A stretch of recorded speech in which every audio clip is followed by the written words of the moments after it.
I searched this entire ship for them, and they were here all along.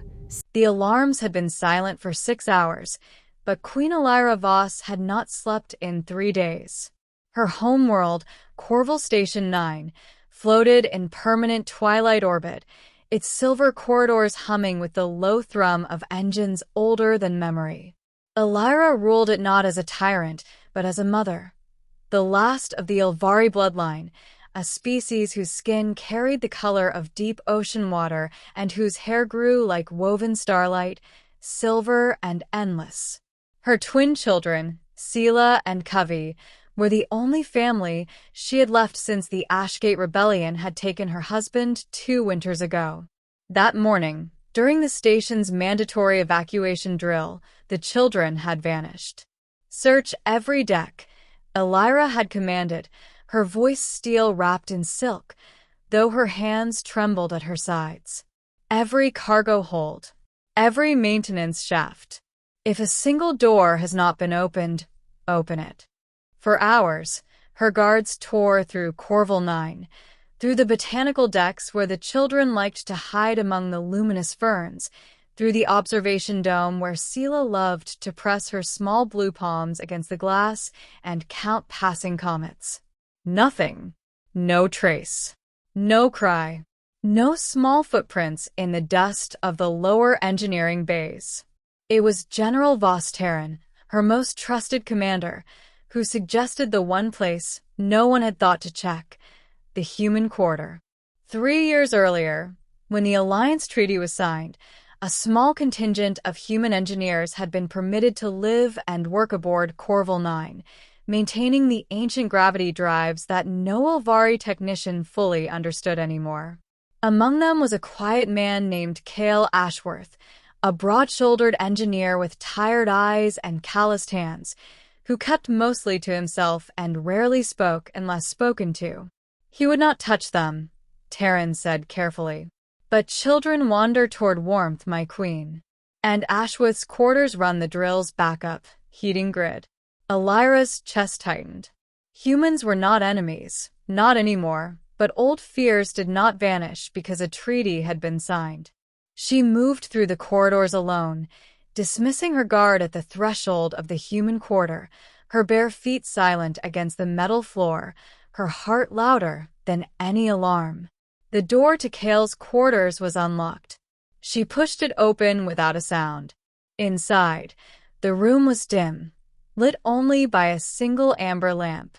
And there, on a narrow bed meant for one, she found them.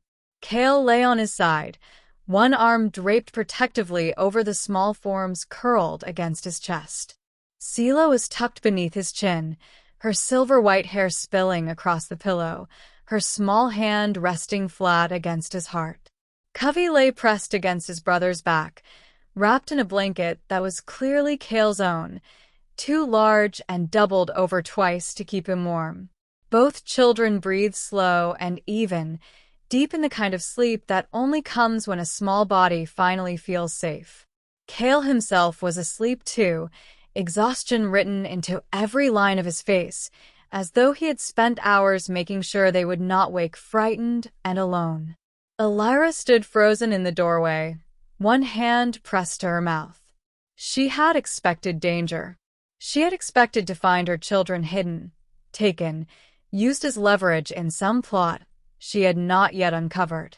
Instead, she found them exactly where every child belonged, safe, warm, and utterly at peace. Her boots made no sound as she crossed the room.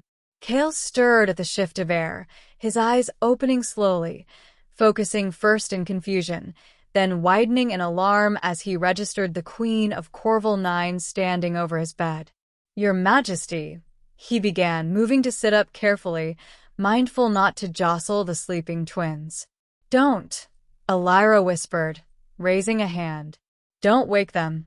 Cale went still, watching her with cautious eyes. "They came to my door hours ago," he said quietly. "During the drill. Sela was crying, said the tunnels were too loud, that they got separated from the guard line. I didn't know whose children they were. I couldn't leave them in the corridor scared and alone."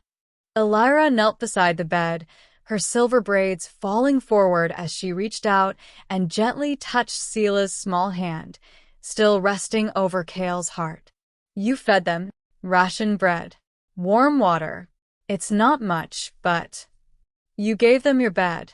They wouldn't stop shaking until I did. For a long moment, Elira said nothing at all. She simply looked at her children, calm for the first time in days, and at the human who had asked for nothing in return for keeping them safe.